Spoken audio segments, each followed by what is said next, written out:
The 1970s were a turbulent time for the American automotive industry, marked by rapidly changing trends and shifting consumer preferences. Amid the rise of new technologies and environmental concerns, some car models from this decade fell short of expectations, becoming notorious for their lackluster performance and reliability. These cars were often criticized for their poor design, inefficient engines, and uncomfortable rides. So join us as we explore the 13 worst American cars in the 1970s nobody wants back. Number 13. 1973 Buick Apollo. The Buick Apollo, produced from 1973 to 1975, was a car that failed to impress during its short run. It was part of the X-Body platform, shared by several General Motors brands, and introduced as a compact car in the early 1970s. Unfortunately, the Apollo's production only spanned 3 model years, reflecting its lackluster reception. The Apollo shared its design with other X-Body cars like the Chevy Nova and Pontiac Ventura. Its styling was conservative, mirroring the typical aesthetic of that era. While it didn't feature any groundbreaking innovations, it did offer a range of engine options under the hood. The most common engines were a 250 cubic inch inline-six and a 350 cubic inch V8. Despite the V8 engine's larger displacement, the Apollo's performance was disappointing, lacking the spirited acceleration that car enthusiasts desired. Buyers could choose between a 3-speed automatic transmission and a 4-speed manual transmission. However, neither option provided a thrilling driving experience. The Buick Apollo's reputation suffered for several reasons. Its performance was a major issue, as it lacked power and delivered uninspiring acceleration. Drivers found the Apollo underwhelming, whether they were merging onto highways or navigating city streets. In addition to its performance woes, the Apollo was plagued by build quality and reliability issues. Frequent mechanical problems, from engine troubles to electrical faults, sent owners to repair shops far too often. The Apollo also faced stiff competition in the compact car market and failed to stand out. Buyers preferred more reliable and exciting alternatives, leaving the Apollo languishing in showrooms. Number 12. 1973 Oldsmobile Omega. The Oldsmobile Omega was a compact car produced by Oldsmobile from 1973 to 1984. Over its lifespan, it underwent 3 generations, each with unique features. The first generation of the Omega, manufactured from 1973 to 74, shared its platform with the Chevy Nova and Buick Apollo. This version was available in several body styles, including a 2-door coupe, a 3-door hatchback, and a 4-door sedan. The standard engine was a 250 cubic inch Chevrolet inline-six paired with a 3-speed manual transmission. There was also an optional 350 cubic inch Rocket 350 V8 engine, which could be matched with either a 4-speed manual or 2 or 3-speed automatic transmission. The first generation Omega featured a distinctive Oldsmobile-specific nose and tail, along with a wood grain trim dashboard. It was offered in 2 trim levels, Bays and Brougham. A notable rarity from this period is the 53 Dr. Oldsmobile Omega models, built in 1973. The third generation, produced from 1980 to 1984, saw significant changes as the Omega transitioned to a front-wheel drive system based on the Chevrolet Citation. The standard engine in this generation was initially a 2.5-liter inline-4, which was later replaced by a 2.8-liter V6. There was also an optional 4.3-liter V6 engine. Despite these updates, the third-generation Omega struggled with mechanical issues, uninspired design, and poor build quality.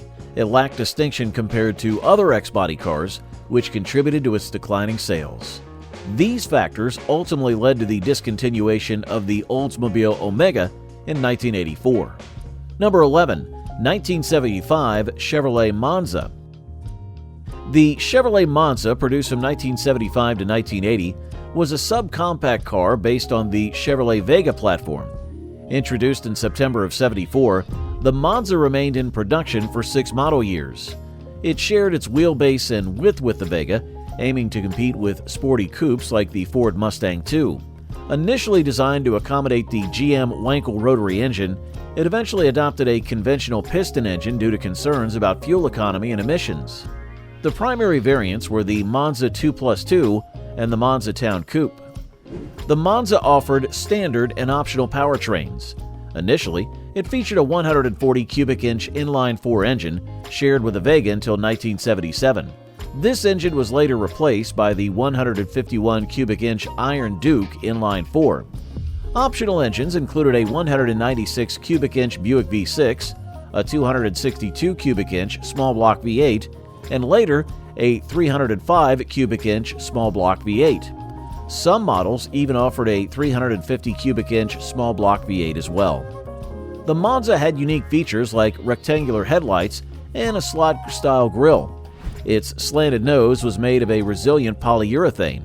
John DeLorean humorously nicknamed it the Italian Vega due to its styling representing to the Ferrari 365 GTC4. Despite its sporty looks, the Monza faced several issues, leading it to be considered one of the worst cars. The cramped engine bay made maintenance challenging.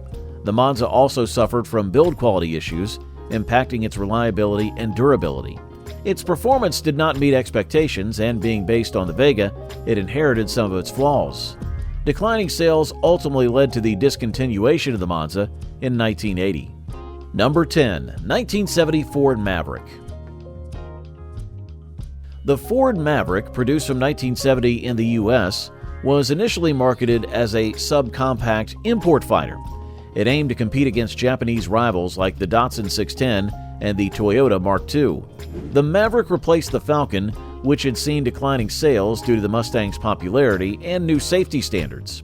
Introduced in April of 1969 as a 1970 model, the Maverick was priced competitively at $1,995. It was initially designed as a two-door sedan with rear-wheel drive, later expanding to a four-door sedan on the same platform. The Maverick featured a nameplate stylized to resemble the head of longhorn cattle and had a simple design, emphasizing affordability and efficiency. Engine options included the 2,785 cubic centimeters, 3,277 cubic centimeters, 4,097 cubic centimeters, and 4,945 cubic centimeters thrift power inline-6 engines. Despite these options, the Maverick struggled with performance due to its focus on economy, and power output varied across engine choices. It was equipped with the Ford C4 automatic transmission. The Maverick faced quality issues and lacked power, contributing to its decline in desirability over time.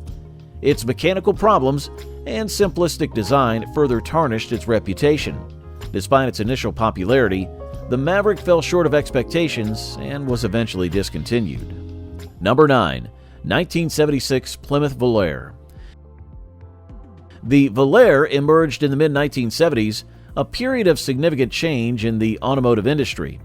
It aimed to strike a balance between practicality and charm, achieving notable recognition by being named Motor Trend's Car of the Year in 1976, alongside its sibling, the Dodge Aspen.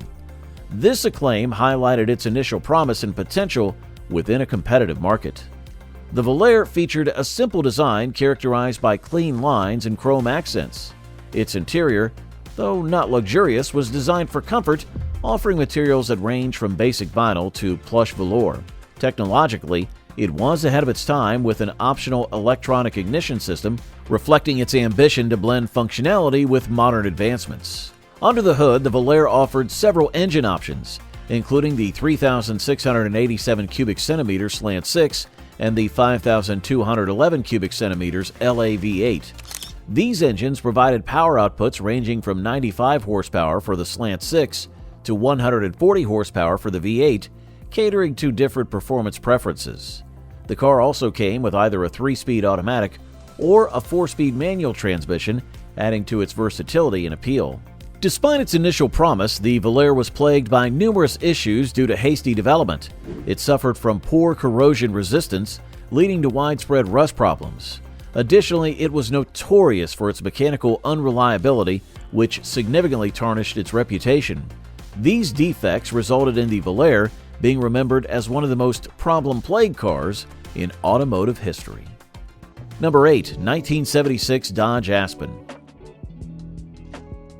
The Dodge Aspen was introduced in 1976 as part of the Chrysler Corporation's compact car lineup, replacing the aging Dart model. Sharing the F-body platform with its sibling, the Plymouth Valir, the Aspen was meant to modernize Chrysler's offerings in this segment. Its production spanned from 1976 to 1980, during which it saw several changes and updates. Despite these efforts, the Aspen's reputation continued to decline over its production years. The Dodge Aspen featured a boxy conservative design typical of its era, with a squared-off front end, rectangular headlights, and a formal roofline. Buyers had various body styles to choose from, including a two-door coupe, four-door sedan, and station wagon. The Aspen also came in different trim levels, ranging from the base model to higher-end versions like the Aspen RT. Engine options included inline-6 and V8 engines, with the most common being the 318 cubic-inch V8, producing around 140 to 150 horsepower. Most Aspens were equipped with a 3-speed automatic transmission, though a 4-speed manual was also available. Despite its range of features, the Dodge Aspen was plagued by significant quality issues. Poor build quality led to severe rust problems, especially in regions with harsh winters and road salt. Mechanical reliability was also subpar, with owners reporting frequent issues with the engine, transmission, and electrical components. The Aspen faced numerous recalls during its production run, impacting safety features, emission systems, and other critical components. These factors combined to tarnish the Aspen's reputation, making it one of Chrysler's most problematic models. Number 7. 1975 Pontiac Astra. The Pontiac Astra was created in response to the 1975 fuel crisis, emerging from a collaboration between General Motors' Chevy division and its Pontiac branch. Essentially, the Astra was Pontiac's version of the popular Chevy Vega. Initially introduced in Canada for the 1973 model year, it made its U.S. debut in September of 1974 for the 1975 model year. This gave U.S. Pontiac dealers a subcompact car to sell, aimed at providing a more economical alternative to the larger, fuel-consuming vehicles of the time.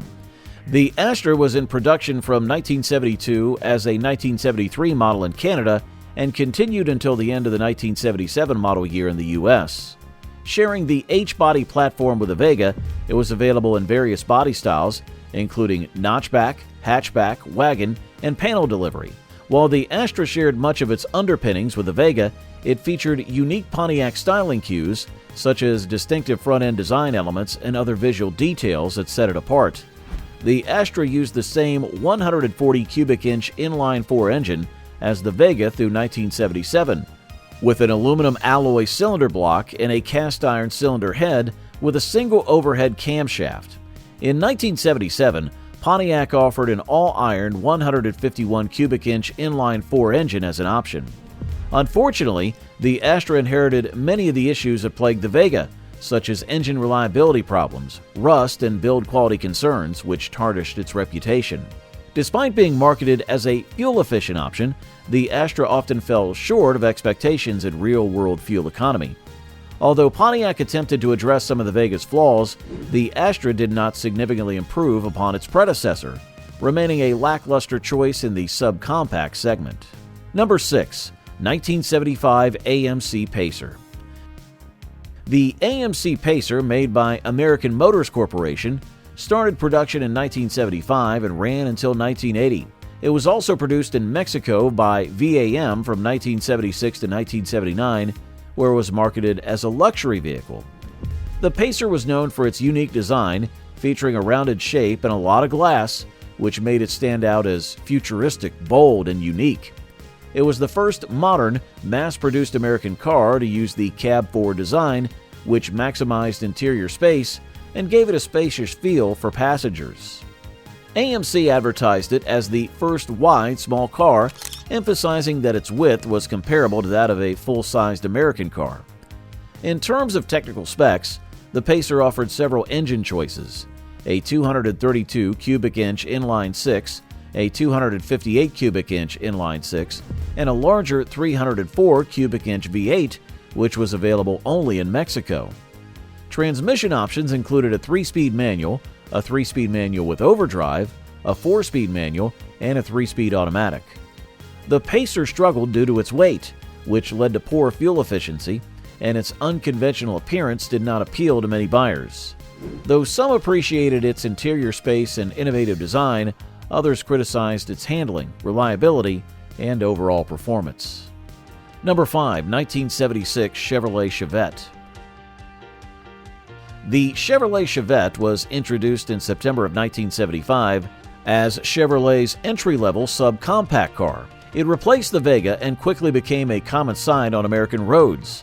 Over its 12-year run, around 2.8 million Chevettes were sold. The Chevette was designed to be economical, focusing on affordability and fuel efficiency. Its small size made it perfect for driving in city traffic. Buyers had the option of choosing between a 3-door or 5-door hatchback model. The Chevette used the Global T platform, which it shared with other General Motors models like the Opel Kadett and the Isuzu Gemini.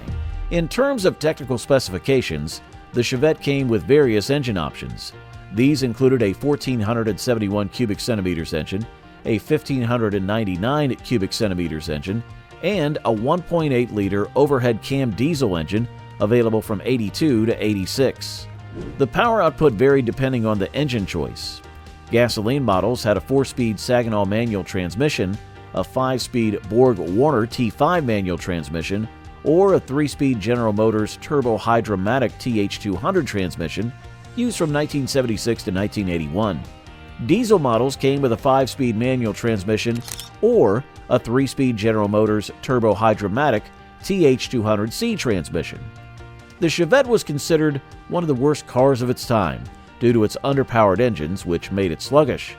The interior materials were basic and unimpressive, and there were ongoing issues with build quality and reliability, which hurt its overall reputation. Number 4. 1974 Mustang II. The second-generation Ford Mustang, known as the Mustang II, was introduced in September 1973 as a 1974 model. This new version came at a time when the '73 oil embargo and fuel shortages were affecting the auto industry. Under the direction of Lee Iacocca, the Mustang II was designed to be a completely different kind of pony car. Unlike its powerful predecessor, this model emphasized practicality and fuel efficiency. The Mustang II was notably lighter and smaller than the 1973 Mustang. It weighed 490 pounds less and was nearly 19 inches shorter. Although it used the same subcompact platform as the Pinto, it had a distinct unibody design with an isolated front suspension and rack and pinion steering. Its innovative design earned it the title of Motor Trend's 1974 Car of the Year. Over its 4-year production run, the Mustang II sold more than 1.1 million units. Despite its commercial success, the Mustang II was often criticized for its performance. Enthusiasts were disappointed by the shift away from high performance and the focus on fuel economy during a time of rising gas prices. Many felt that while the Mustang II was successful in sales, it strayed too far from the core traits that made the original Mustang iconic. Number 3. 1971 Ford Pinto. The Ford Pinto was introduced by Ford Motor Company in North America as their first subcompact car. It first appeared on the roads in 1971 and was produced until 1980. Despite its relatively short production run, the Pinto left a lasting impact on the automotive industry. The Pinto was known for its compact design, making it a small and lightweight car that competed with other subcompacts of its era. Ford offered the Pinto in both hatchback and sedan versions to attract different types of buyers. During the 1970s fuel crisis, the Pinto was designed to be fuel efficient, helping it stand out in a market focused on economy. In terms of technical specifications, the Pinto was available with several engine options, all 4-cylinder. The horsepower varied by model year, but typically ranged from approximately 75 to 120 horsepower. Pinto's reputation suffered greatly due to a serious safety issue. The fuel tank was placed behind the rear axle, making it susceptible to rupturing in rear-end collisions. This design flaw led to fuel leaks and fires, causing numerous injuries and fatalities. In the early 70s, it was revealed that Ford knew about these risks but chose not to fix them due to cost concerns, leading to public outrage and lawsuits. Although Ford eventually recalled and modified the Pinto to address these safety issues, the damage to its reputation was severe. Number 2. 1970 Chevrolet Vega. The Chevrolet Vega was introduced in 1970 as a new entry into the subcompact car market. It was available in several body styles, including a two-door hatchback, notchback, wagon, and sedan delivery. Production of the Vega continued until 1977. Coming September 10th, the little car that does everything well. One of the Vega's distinctive features was its engine, which was an inline four-cylinder with an aluminum alloy cylinder block. This lightweight design was intended to improve fuel efficiency. In 1975, Chevrolet also introduced a special version called the Cosworth Vega, which was a performance model equipped with a twin-cam engine. But Vega's so good at handling curves and turning corners, some of you have forgotten that Vega is, first and foremost, a great little economy car. The standard engine in the Vega was a 2.3-liter inline-4, which had a power output ranging from approximately 75 to 90 horsepower, depending on the model year. Despite its initial acclaim, including being named Motor Trend Car of the Year in 1971, the Vega faced significant issues. Its aluminum engine was prone to durability problems, including excessive oil consumption and failure. It's low price to begin with, and in our highway test, it's getting about 25 miles per gallon with the standard engine and transmission. Additionally, the car's body panels were susceptible to rust, especially in harsh climates. Poor build quality led to various reliability issues, such as leaks and rattles. Recalls and design improvements could not repair its reputation, leading to the end of its production in 1977. So it's okay with us if you call Vega a sports car. And at number 1, the 1970 AMC Gremlin. The AMC Gremlin, officially known as the American Motors Gremlin, first appeared in 1970. It was designed by the American Motors Corporation as a small two-door car. Production of the Gremlin lasted until 1978. The car stood out due to its unusual design. Its short wheelbase, sloping rear end, and hatchback style made it easily recognizable. The Gremlin was compact, making it a practical choice for city drivers who needed a space-efficient vehicle. Buyers had several trim options, including the sporty X package to suit different preferences. The Gremlin came with various engine choices, including inline-4 and V8 configurations. Engine power ranged from about 75 to 150 horsepower, depending on the model. Both manual and automatic transmissions were available, giving buyers some flexibility in driving experience. Despite these features, the Gremlin faced significant criticisms. It had reliability issues with frequent breakdowns and repairs due to quality control problems. The interior lacked comfort, with cramped seating and basic amenities. Overall performance was underwhelming, even with some V8 versions. However, the Gremlin has gained a cult following among enthusiasts who value its unique character, and collectors often seek models with V8 engines and manual transmissions. The 1970s produced some truly forgettable American cars. These 13 worst models are prime examples of why not every classic car deserves a comeback. Which car did you think was the worst? Let us know in the comments, and don't forget to like, share, and subscribe for more content.